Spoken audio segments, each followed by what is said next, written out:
و ارتقا انسان کی وہ نمایاں جواہر پارے ہیں جو اسے دیگر تمام مخلوقات سے ممتاز کرتے ہیں، کیونکہ خلاق الکائنات نے انسان کو جس عقل کی دولت سے بہراور کیا ہے، اس کا کام ہی اختراع و ایجاد کے ساتھ دنیا کی ترویج و ترقی کی طرف گامزن کرنا ہے۔ دراصل عروج و ارتقاء کے بغیر انسان ہی نہیں لگتا، اور یہ انسان کی وقتی نہیں دائمی ضرورت بھی ہے۔ یہ عقل انسان کے اختراعات و ایجادات کا ہی صدقہ ہے کہ آج ہم بآسانی کوسوں دور کا سفر گھنٹوں میں کر پاتے ہیں، میلوں دور، بلکہ ایک ملک میں رہ کر دوسرے ممالک میں رہنے والے لوگوں سے نہ صرف سماعی گفتگو کر سکتے ہیں بلکہ ایک دوسرے کے فوریہ احوال بھی ملاحظہ کر سکتے ہیں۔ اندھیرے کو دور کرنے کے لیے بلب، خبر رسانی کے لیے ریڈیو اور ٹیلی ویژن، سماجی رابطے کے لیے سوشل میڈیا، وقت بتانے کے لیے گھڑی وغیرہ وغیرہ، سب اسی ترقی میں داخل ہیں جنہوں نے انسان کو کافی سہولتیں فراہم کی۔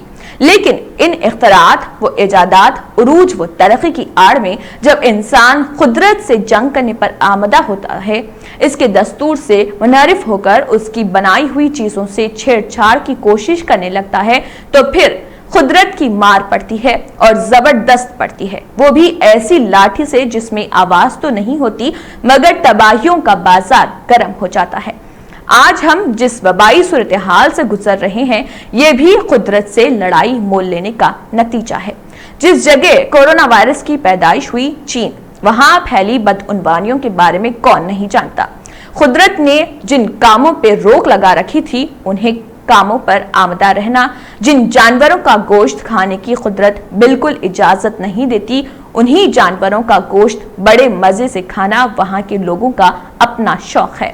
وہاں کی حکومت لادینیت میں یقین رکھتی ہے اور لادینیت ہی چین کی آئین مانی جاتی ہے، جبکہ لادین ہونا گمراہ ہونے سے بھی زیادہ خطرناک ہے، جس کی جھلکیاں ہم نے چین میں اکثر دیکھی ہے۔ یہ وہی چین ہے جہاں تقریباً نصف صدی سے زائد عرصے سے مسلمانوں کو ڈیٹینشن کیمپ کی صحبتیں جھیلنی پڑی، جہاں اذانوں، نمازوں، حتیٰ کہ داڑھی اور حجاب پر پابندی تھی۔ یہی حال اٹلی کا ہے۔ اسی طرح امریکہ، جسے مسلمان کبھی پھوٹی آنکھ بھی نہیں بھاتے ہیں، اور آج وہاں پہ کورونا کی تباہی ظاہر ہے۔ اگر دنیا کے ہر گوشے کا مطالعہ کیا جائے تو کورونا کی مار ان جگہوں پر زیادہ پڑی ہے جہاں کسی مذہب کے ماننے والوں کو فقط مذہبی تعصب کی بنا پر زد و کوب کیا جاتا ہو، کیونکہ قدرت کا پسندیدہ مذہب اگرچہ صرف ایک ہے مگر وہ کبھی مذہبی تعصب کی خاطر بھی کسی پر ظلم و زیادتی کو پسند نہیں کرتا۔ اور آج صورتحال تو یہ ہے کہ اس کے پسندیدہ مذہب کے پیروکاروں کو ہی پوری دنیا میں ستایا جا رہا، پھر وہ خاموش کیوں کر بیٹھے؟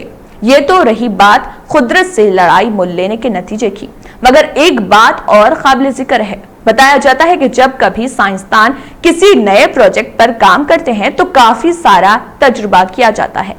بعض اوقات وہ تجربہ غلط ہو جاتا ہے تو طرح طرح کی بیماریاں اور وائرس جنم لیتی ہیں۔ کہیں ایسا تو نہیں کہ چین کا قدرت سے جنگ کرنے پر آمادہ ہونا، مسلمانوں کو ستایا جانا اور غلط تجربے کی سزا آج پوری دنیا جھیل رہی؟ اگر ایسا ہی ہے تو یہ کہنا غلط نہ ہوگا، یہ دور ترقی بھی آفت کی نشانی ہے۔